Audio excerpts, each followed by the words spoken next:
أنت ربي كما علمتنا محمد وأصلي وأسلم على خير خلقك محمد صلى الله عليه وسلم أشهد أن لا إله إلا الله وحده لا شريك له وأشهد أن محمدا عبده ورسوله اللهم صل وسلم على سيدنا محمد وعلى آله وأصحابه واستنى بسنته واهتدى بهديه إلى يوم الدين أما بعد.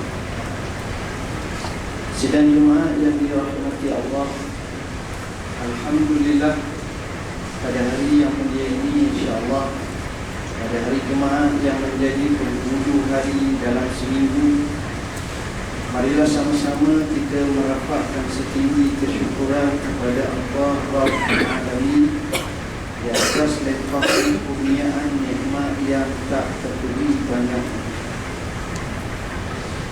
Semalam saya pergi ziarah sahabat saya tak jauh dekat Batu Kek. Nak ceritanya, dia sakit. Umurnya masih kurang daripada 50 tahun.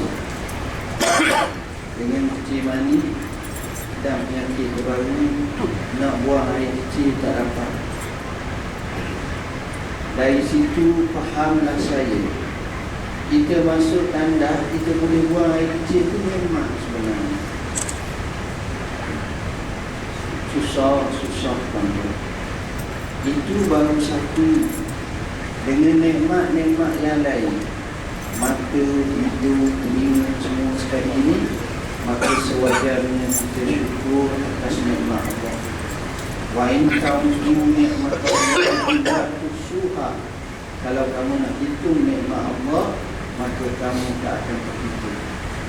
Nikmat aman, nikmat seronok dalam hidup, nikmat bekerja, masuk tempat sembahyang hari Jumaat, betapa khusyuknya boleh tidur, itu nikmat. Saya baru balik daripada Syria, Jordan, dalam misi bantuan daripada Bank Muamalah dan juga Muslim Care. Dan kita tengok cerita pelbagai, semua cerita sedih apa yang berlaku kepada pelarian Syria, diburu, diambak lebih daripada binatang dan mereka disembelih. Tapi kita alhamdulillah dalam suasana yang sekali-sekala sahaja berlaku sedikit kotoran. Hadirin yang dirahmati Allah, untuk hari ini tazkirah yang ditaklifkan kepada saya ialah untuk mengulas satu buku yang saya karyakan bertajuk Kuasa Iqra. Jadi alangkah baiknya jika sekiranya saya cuba untuk bincang buku tersebut, Kuasa Iqra, insya-Allah. Menariknya tak kala Allah Subhanahu wa taala nak turunkan Al-Quranul Karim dan nak wahyukan kepada baginda sallallahu alaihi wasallam, sehingga dinabikan dan dirasulkan baginda sallallahu alaihi wasallam. Kita tengok peristiwa itu berlaku dalam satu suasana yang cukup kuat. Lebih daripada 1400 tahun lepas, seorang insan bernama Muhammad telah dijinakkan oleh Allah hatinya untuk berkhalwah, mengasingkan diri daripada khalayak makhluk semuanya, dan telah memilih dua Iraq yang terletak lokasinya betul-betul atas gunung atau atas bukit Nur, atau dipanggil sebagai Jabal Nur. Bila Nabi duduk situ, mengambil masa 3-4 hari, kemudian pulang, tambah bekalan, kemudian duduk dalam cuba untuk menekuni, mengkaji dan mendapati ketuhanan. Cuba nak dapat, maka selepas hampir 6 bulan berlaku pengakuan yang dilakukan oleh baginda sallallahu alaihi wasallam. Tiba-tiba turunnya ayat. Sebelum turunnya ayat, kedatangan ayat itu itulah kali pertama, kali terakhir secara itu, yakni ketika mana fajar hampir menyingsing, baginda sallallahu alaihi wasallam telah didatangi oleh seorang lelaki dari arah belakang, dan Nabi dalam keadaan amai-amai atau dalam keadaan tafakur pada masa itu, tiba-tiba dipeluk dari belakang dengan pelukan yang kuat sehingga sukar untuk bernafas. Dengan tidak semena-menanya makhluk ini berkata, "Iqra, bacalah." Rasulullah sallallahu alaihi wasallam pada masa itu menjawab, "Ma ana biqari, aku tak pandai membaca." Bahasa yang digunakan oleh Nabi ialah qari. Bukan Nabi kata la aqra, aku tak mahu baca. Itu lawan. Kita suruh mak baca, mak, kita suruh anak kita. Orang ini itu lawan. Dia boleh baca, dia malah baca. Itu soalnya. Nabi ni tuan-tuan, dia jawab dengan qari isim fa'il. Isim fa'il ni maknanya tufidul wasl. Sifat Nabi ummi. Kemudian dia lepaskan pelukan. Kali kedua lagi kuat, dan juga arahan yang sama, Iqra. Maka Nabi jawab dengan jawapan yang sama, ma'al-Iqra. Kemudian dia lepaskan dan dipeluk kali ketiga, makin kuat, dan Nabi jawab dengan jawapan yang sama. Akhirnya diturunkan 5 ayat pertama daripada surah Al-Alaq. Iqra bismi rabbikal ladzi khalaq, khalaqal insana min 'alaq, Iqra wa rabbukal akram, allazi 'allama bil qalam, 'allamal insana ma lam ya'lam. Setakat. Dan Nabi merasa gemetar, kemudian pulang ke rumah dalam keadaan begitu takut, menyebut zammiluni, zammiluni. Satu riwayat menyebut dassiruni, dassiruni, selimutkanlah aku. Sehingga sampai di rumah, isterinya yang tercinta Khadijah binti Khuwailid radhiyallahu anha menenangkannya dengan menyatakan, kalla la yukhzikallahu abadan, innaka latasilur rahim wa tukrid dhaif wa tu'inu ala nawahibil haq. Ya kekandaku, Allah sekali-kali tidak akan hina kamu kerana kamu menyambung silaturahim, suka memberi jamuan dan memberi kemuliaan kepada tetamu. Lebih besar daripada itu, kamu tolong khalayak dan manusia. Itulah sifat asas baginda sebelum lagi dibangkit diutuskan menjadi Rasul. Tapi sebagai seorang isteri yang hebat, dia tak pada dengan kenyataan dia.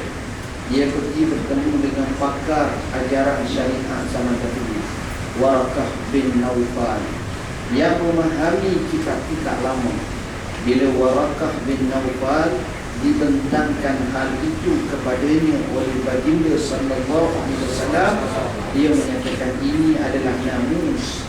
Namus gelaran kepada nama malaikat Jibril zaman dulu yang datang kepada para nabi sebelum. Baik, saya tak nak cerita yang tu panjang. Saya nak fokus beberapa nukta. Nukta yang pertama ialah kenapa wahyu tidak diturunkan sebagaimana biasa. Malaikat Jibril pakai serban, pakai jubah besar, duduk cengok depan Nabi, cakap Iqra bismi rabbikal ladzi khalaq. Tapi datangnya dalam bentuk pelukan demi pelukan dan pelukan yang cukup kuat. Maka di situ maknanya ialah sebagaimana kata Syekh Dr. Muhammadul Muhtar Al-Shanqiti menyatakan bahawa ini menandakan bahawa Ilmu ni kita nak dapat, dia bukan mudah. Dia memerlukan sejumlah pengorbanan. Sebab itulah, bacalah sejarah yang patut ditulis dengan tinta emas. Sejarah mereka yang berjaya dengan cemerlang.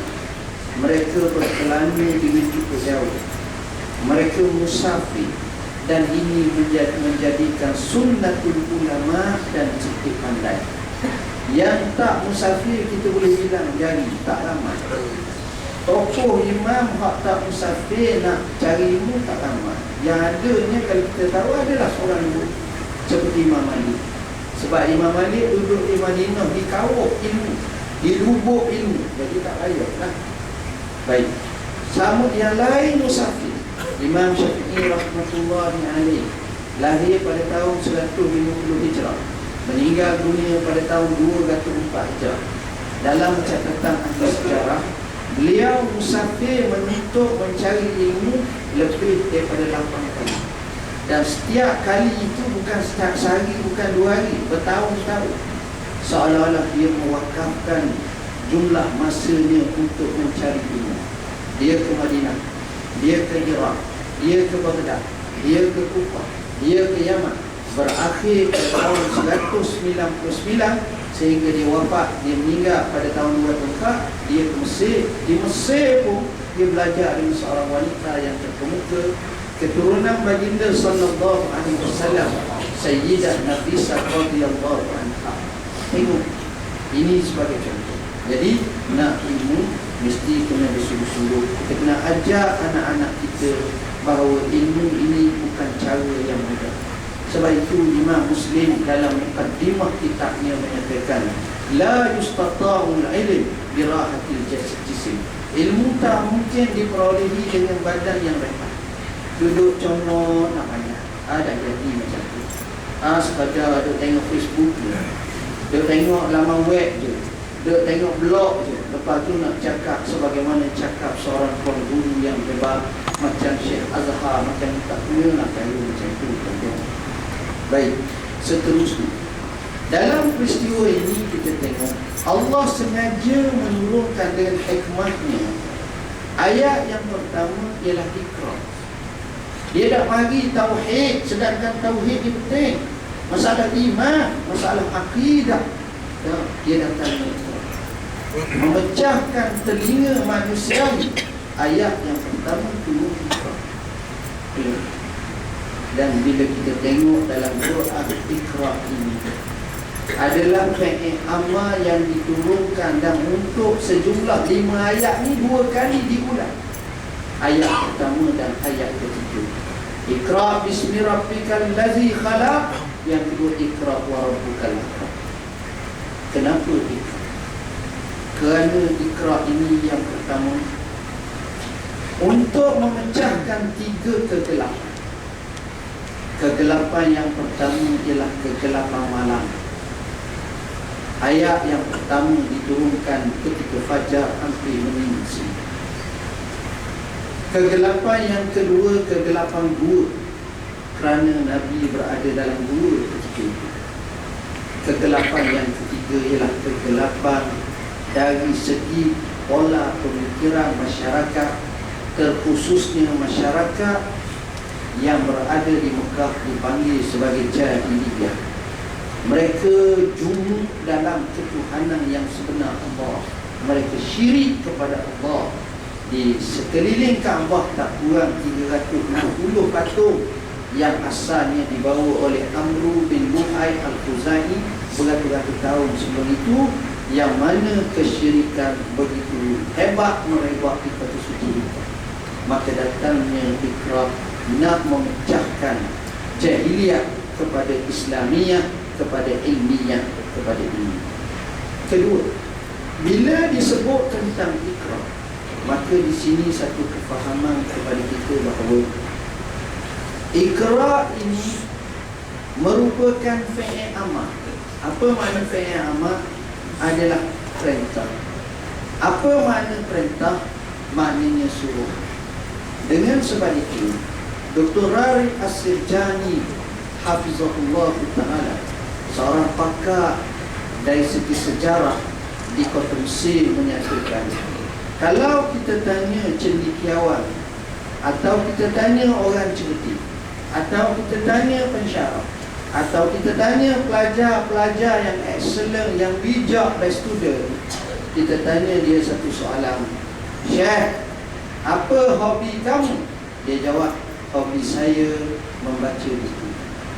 Jawapan itu salah. Kenapa? Kerana bila sebut hobi ini mengambil sejuzuk masyarakat. Syekh, hobi awak apa? Memancing. Takkanlah pukul 8.30 pergi mancing tu. Bila nak kerja kat menara Bank Islam ni? Jadi bila hobi ni, kalau hang begitu ketagih pun nak ni, balik kerja dulu 4.30, 5.30, pergilah melancing pun tak balik rumah pun tak apalah 2 hari ni. Maknanya bila hobi kita buat masa lapang, masa cuti, bukan masa utama. Dengan sebab itu katanya, jawapan yang sebenar ialah bila kita kata Iqra, bacalah di sini, maknanya bukan waktu lapang hobi, tapi orang Islam sewajarnya membaca. Budaya membaca, budaya yang cukup gemilang dan terbilang. Kenapa umat Islam yang dilekehkan pada peringkat awal dapat memimpin dunia yang tak pernah berlaku zaman ketamadunan manusiawi sejak Adam alaihissalam sampailah sekarang?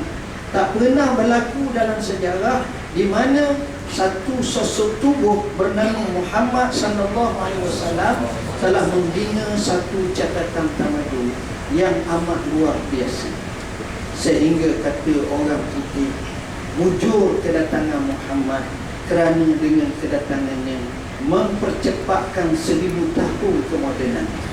Mana kalaulah Rasulullah SAW tidak ada, artinya kita duduk bergayut atas pokok tu lagi, atas ram sana, ini hutang, lupa, tak maju. Tapi kedatangan Muhammad sallallahu alaihi wasallam, dia bawa satu tamadun yang luar biasa. Kemudian kita tengok Allah menyebut dengan Iqra, kerana sebenarnya kunci Iqra ini menyebabkan manusia yang asal, kita ni tuan-tuan ada asal. Asal manusiawi berbeza dengan asal hayawan dan binatang dan makhluk lain. Makhluk lain asalnya makan. Jadi hidup dia nak makan. Kita makan nak hidup. Dia hidup dia nak makan. Tapi kita baca unsur asal manusia. Apa Allah kata? Inni ja'ilun fil ardi khalifah. Dia bagi tahu, dia war-warkan kepada mereka, sesungguhnya aku nak jadi atas muka bumi ini khalifah. Malaikat ini, wahai Tuhan, ataj'alu fiha man yufsidu fiha wa yasfiku dima wa nahnu nusabbihu bihamdika wa nuqaddisu lak. Wahai Tuhan, adakah kamu menciptakan manusia yang merosakkan di muka bumi, spesies yang sentiasa menumpahkan darah, sedangkan kami sentiasa beraspek memuji kepada kamu. Tuan-tuan tahu apa Allah tahu? Inni a'lamu ma la ta'lamun. Aku tahu apa yang tak tahu. Kalimah aku tahu. Apa yang Allah pasangkan kepada Adam alaihissalam. Allah menyebut wa 'allama Adam al-asma'a kullaha. Dan Allah telah mengilmukan Adam dengan beberapa nama. Tengok, bila sebut wazifatul insan, khalifah di muka bumi, asasnya dengan ilmu. Ini ilmu. Dengan sebab itu Iqra merupakan satu networking yang cukup baik dalam meraih mendapat sejumlah ilmu yang berharga. Penting sangat Iqra ini, tuan-tuan. Kedua, dengan Iqra, sejarah yang lama kita dapat himpun dan kita fahami. Dengan Iqra, kita boleh menyusun strategi yang terbaik dalam menemukan kejayaan-kejayaan yang hebat. Dengan Iqra, maka Kebijaksanaan Iqra itu mengatasi kekuatan tubuh badan, jismiyah dan kebendaan. Dengan Iqra, manusia akan rasa gerung dan takut. Saya nak contoh analogi Islam, contoh biasa. Kita 3 orang kebetulan pagi besok pergi masjid. Bila balik masjid, kita cakap jom kita pergi cari perkena roti telur, roti canai. Kita pun pergilah kedai mana, kedai mamak apa pun, duduk. Maka tiga-tiga ni cakap, share ekonomi kita ni berat ni sekarang, GST lah, sedap buat tu tinggi hebat. Dah kerja dengan Menara Bank Islam, sedia dah hebat. Cakap, saya rasa lah ekonomi kita ni tak stabil gini. Kau ni pun tupas matu, kau ni pun tambah, kau ni pun tambah. Jadi semangat cakap. Sedang cakap, tiba-tiba datang seorang muda 20-an. Pakcik, boleh saya tumpang duduk sekejap? Tempat ada. Duduk lah. Kita pun cakap lagi. Tengah cakap, kau ni kena tambah, kau ni bursa saham, kau ni tengok majalah The Times, kau ni majalah The Forbes, kau ni tengok. Tiba-tiba anak muda ni, pakcik, saya minta maaf. Mengikut statistik Bank Negara, mengikut Tan Sri Zeti Akhtar, mengikut ini lama itu semua. Macam Rafizi pula ni. Tuan-tuan, apa yang berlaku? Kita alih buat dengan kawan kita. Kita kata, Syekh, deriang aku bagi ustaz. Patut susu. Sebab ini, itu besarnya ilmu. Tak berani dah nak tidak malam. Tuan-tuan, kita tengok dalam Dewan Parlimen, bila ada hak cerdik-cerdik cakap, hak tak berapa cerdik, ya, tak berani nak nyapuk. Lepas pemimpin umat Islam mesti cerdik. Nak jadi YB, syaratnya dia cerdik. Itu sebab saya tak layak, tuan-tuan. Ini malam kita cakap. Baik, tuan-tuan. Itu kesan ini. Kesan Iqra. Sebab itu dengan Iqra ini kita tengok dia akan jadi orang yang luar biasa. Satu tempat ketika mana seorang peguam kanan dunia yang terbabit dalam peristiwa seorang diktator Chile, Pinochet. Dia pergi ke satu universiti di Tehran kepada mahasiswa-mahasiswi dan bentangkan satu persatu analogi sebagai satu kajian kes. Sudah dia bentang, dia buka soalan. Bila dia buka soalan, seorang perempuan bertutup dengan pudaknya cakap. Bila bercakap tanya, mengikut akta ni, mengikut enakmen ni, mengikut undang-undang daripada ni, sehingga peguam tersebut terkedu duduk diam, tak boleh nak jawab apa. Kenapa? Kekuatan ini. Itulah kenapa, kerana Iqra yang sepatutnya diwujudkan dalam kehidupan kita. Sayang 1000 kali sayang, saya terpaksa lompat sebab isu terlalu banyak pada saya nak bincang. Sayang 1000 kali sayang, generasi salafus saleh umat Islam dahulu adalah umat yang begitu tegar membaca. Sedangkan umat zaman sekarang adalah umat yang cukup tidak seronok untuk membaca. Akhirnya kita ketinggalan. Bab dunia kita ketinggalan, sementara hamba akhirat. Dunia pun kita tak mampu nak mereka cipta yang terbaik. Saya tanya, kalau saya sebut, nyatakan kepada kami 5 kereta jenis model terbaik di dunia. Rasa Suprema masuk. Baik, tapi 5 terbaik di dunia, rasa masuk tak? Orang akan zikir dengan Audi, Bugatti Veyron, Mercedes ke, BMW. Orang tak sebut Proton, Kaci. Minta maaf, saya bukan nak dina. Maknanya apa? Sebab R&D dia kuat, ilmu dia banyak, capaiannya lebih, kehebatannya lebih. Jadi mereka kuat. Sebab itu kerana budaya ikrar telah terwujud dalam jiwa mereka yang pada asalnya dimiliki oleh umat Islam zaman dahulu. Tuan-tuan tengok sekolah, saya akan sebut bariskan dalam masa sekejap untuk waktu yang begitu terhad ini. Tuan-tuan tengok, murid kepada Imam Syafi'i namanya Al-Imam Al-Muzani rahimahullah. Al-Imam Al-Muzani rahimahullah ta'ala menyatakan, aku baca kitab Al-Risalah karya Imam Syafi'i rahmatullahi alaih sebanyak 500 kali. 500 kali. Wallahi, tidak sekali aku baca kecuali aku dapat sekurang-kurangnya satu masalah baru. Tengok, kita sekali pun tak tamat ni, kena bodoh tidak tu Ustaz sebut ni black sangat. Tengok, 500 kali. Apa maknanya? Minat membaca. Itu sebagai contoh. Ambil contoh yang kedua. Seorang menteri di zaman dahulu namanya Khaqan. Khaqan, nama tu kan pelik kan? Khaqan. Khaqan ni sifat dia menteri. Tuan-tuan tahu dah menteri macam mana? Menteri ni kerjanya resmi tempat ni, tak tu dia sibuk. Meeting sana, meeting sini, gini. Khaqan rahimahullah ta'ala, setiap kali tangan dia ada buku. Baca buku, duduk baca. Ini luar biasa tuan-tuan. Orang namanya Ibnul Jauzi. Siapa tak kenal Ibnul Jauzi? Pengarang kitab banyak, antaranya Zad Al-Masir.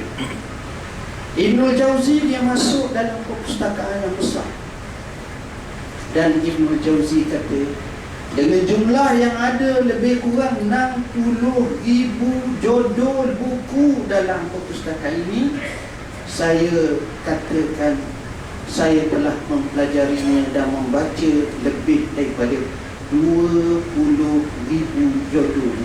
Dengar saja tuan-tuan, jangan ikut. Dengar saja. Saya marah kalau ikut. Jadi black pula ni. 20,000. Dan kata perawi yang kata ke kes ni, dia kata sebenarnya Ibnu Jauzi bukan 20,000, mungkin 30,000 dan mungkin separuh itu. Natijahnya, kalau dia mengajar tuan-tuan, amat luar biasa. 20,000 orang Kristian dan Yahudi convert pada Islam. Macam kuat cerita nama tak boleh jawab. 100,000 orang lebih yang asalnya hoha-hoha bertaubat kepada Allah Rabbul Alamin. Luar biasa tak? Ini sekolah Islam hebat. Begitu juga kita tengok Ibnu Sina rahimahullah. Siapa tak kenal Ibnu Sina? Pengarang kitab Qanun Fittib. Kitabnya hampir 600 tahun berada di perpustakaan Eropah, menjadi rojokan medicine di Eropah. 600 tahun. Berapa keturunan? Maknanya cukup hebat. Satu hari, masa umurnya awal 20-an, dia dapat mengubah seorang raja. Maka raja itu, bila dah dia waktu habis apa dah? Satu berhenti pun. Kalau berhenti selalu tak apa, kita sambung mula. Okey. Ibnu Sina rahimahullah ta'ala, tuan-tuan, bila dia ubat raja itu jadi baik. Baik, raja panggil dia, mari sini nak hadiah. Raja ni bila nak mari tanya dia, wahai Ibn Sina, apa yang kamu nak bagi kamu? Dalam hidup kita tak ada offer macam tu. Kalau dapat tuan-tuan apa jawab? Tuan-tuan akan jawab, boleh tak saya nak pasport sebentar, nak bincang dengan bini, kekasih, mak, pok semua sekali, nak tengok, dan kita sedia 10 kertas kajar.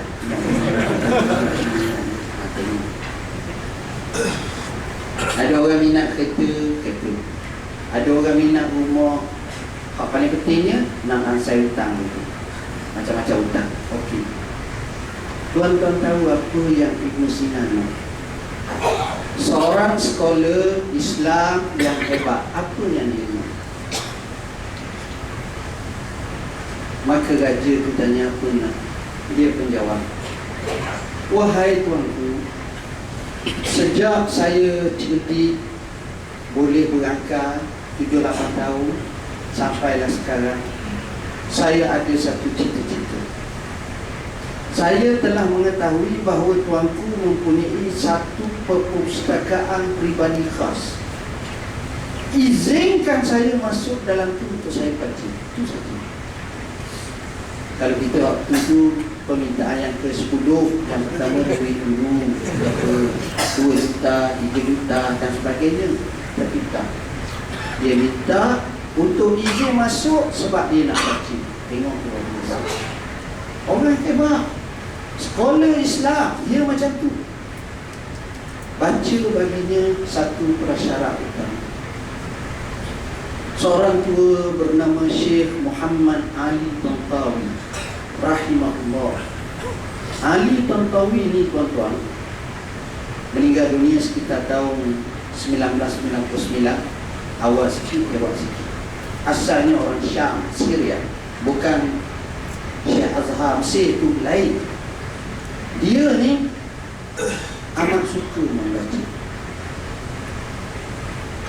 Membaca baginya adalah satu perkara yang semestinya. Hebatnya dia baca, dia kata apa? Aku baca buku paling kurang setiap hari 10 jam sehari. Dan hal ini aku telah lakukan sejak 50 tahun. Jangan buat tuan-tuan, dengar saja. Saya suruh dengar je, dengar je. Main buat okay. Kalau 10 jam tu potong 01, 1 jam sehari, InsyaAllah. Mulakan dengan sikit, jangan mula semangat. Lalu akhirnya malah pula. Tengok, dia sampai tahap, siapa tak kenal sekolah Islam terkenal Ahmad Didat. Ahmad Didat rahimahullah datang ke Mekah, dia akan bertemu dengan orang ni, dia bincang berkenaan dengan Jesus, berkenaan dengan Maryam, nak tengok macam mana pendapat sekolah Islam. Akhirnya menjadi hujah untuk debate dengan musuh-musuh Islam. Lepas dia pupuk orang macam 50 tahun kerjanya membaca. Maka bila dia nak cakap apa? Ekonomi, politik, fizik, masalah kebudayaan, masalah sejarah, masalah tafsir, masalah hadis, masalah fiqh, masalah hukum, bahagian apa, usulli ada tak, ada tak, tunduk kena baca ke tak, mazhab ni, mazhab tu, hebat. Sekolah. Kekuatan membaca luar biasa. Sebab itu kita didik diri kita ni biar rajin membaca. Tuan-tuan tahu Dr. Yusuf Al-Qaradawi. Yusuf Al-Qaradawi ni, saya baca sikit sejarah dia sebab kalau nak baca pada itu. Qaradawi rahim hafizahullah ni umur sekarang hampir 90 tahun. Masa dia kecil lagi dia minat membaca, masa dia sanawi, ibarat kita kat SPM lah, dia dapat nombor 2 seluruh Mesir. Beza dengan nombor 1 setengah markah. Orang nombor 1 tu tinggi pada dia setengah markah, dia dapat nombor 2. Dia rumah dia ni sekarang ni dia ada berapa tingkat. Satu tingkat tu buku saja, kerjanya baca. Dia macam perpustakaan juga. Tak cukup dengan itu, kalau hari pameran tu dia akan jalan 3-4 orang belakang ikut dia. Dia akan masuk pameran buku, mazhab dia ditunjuk, tunjuk buku. Jadi selepas dia tunjuk buku, akan ada orang letak collect hak belakang tukang bayar, tukang bawa troli. Pergi pula ni. Tengok ni. Bayar belakang tu. Dia pun kaya, bukanlah gaji 4,000 sebulan. Banyak-banyak dapat yang ni, dapat ni. Tapi maknanya membaca. Jadi kalau kita sebut baca ni tak habis tuan-tuan, bila saya tak habis ceramah, saya tak apa sebab saya bawa buku saya ada belakang. Saya nulis ni. Buku kita telah bincang hal ni secara panjang lebar dalam buku Puasa Iqra. Sini ni banyak saya cerita macam mana sifat sekolah Islam. Dan saya bincang hebatnya hafazan, macam mana otak orang-orang zaman dulu yang hebat. Saya bincangkan berkenaan demi masa, macam mana sepatutnya orang Islam jaga masa. Orang Islam jangan lupa solat duha, kena faham. Orang Islam kena faham macam mana kita nak hijrah sebenar. Anak-anak kita menghafal Quran, dia ingat betul macam mana caranya. Nasihat musim sekolah untuk anak-anak kita, nota untuk anak. Macam mana kita nak bina rumah tangga baik. Baiti jannati, rumahku syurgaku. Macam mana nak kenal Rasulullah SAW, kita tengok makrifah Rasulullah. Macam mana kita nak faham tentang Syria sebenar muka akhir ini. Kita tengok apa yang berlaku, manusia yang kita tengok ada tinggal pada itu Allah. Tinggal pada itu. Saya baru bagi siang saya cerita. Dan tuan-tuan boleh tengok cerita halal haram mesti kita faham. Syekh Yusuf Qaradawi yang kami terjemah. Sebenarnya banyak sangatlah kalau nak bincang.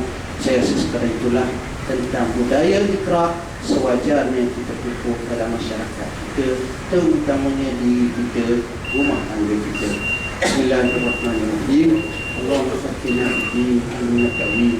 Allahumma ja'alna minal ladzina yastami'una al-qawla fayattabi'una ahsana. Sallallahu alaihi wa sallam. Walhamdulillahi rabbil alamin. Wassalamu alaikum warahmatullahi wabarakatuh.